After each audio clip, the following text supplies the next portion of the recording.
Vamos a hacer el segundo adornito navideño, en este caso en forma circular o redonda. Recuerden descargar, debajo de este video está la descripción, descargar los moldes para que ustedes los puedan hacer en cartoncito. ¿Sí? Vamos a utilizar un círculo, la pedrería que van a utilizar, recuerden que es totalmente a gusto. Aquí vamos a utilizar mayormente strass, el strass que ustedes tengan en sus casas, ¿sí? Engarzados o simples. Alguna que otra gemita navete y perlas en distintos tamaños.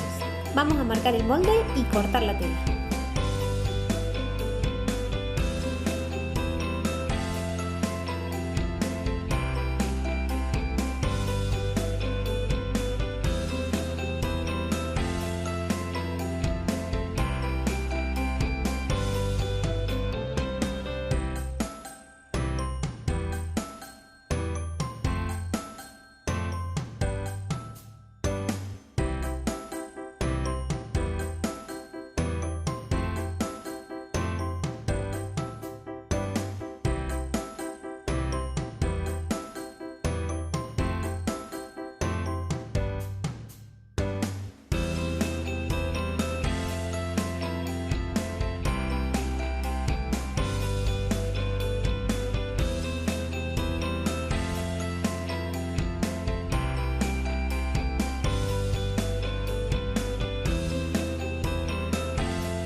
Una vez que ya logramos bordar toda la parte del frente de nuestro adorno navideño, vamos a hacer la parte de atrás. Esta parte es opcional, es para quienes quieren escribir en la parte de atrás a través del bordado un deseo navideño como paz, amor o prosperidad. Para eso vamos a estar utilizando hilo moulinet en un color que haga contraste con el color del lienzo que estemos utilizando. Una tijerita de bordado, la aguja número 8 y un marcador para telas o un rotulador común. Nosotros vamos a hacer este bordado con el hilo moulinet utilizando únicamente 3 hebras del hilo. Lo podemos hacer con 3 o con 2.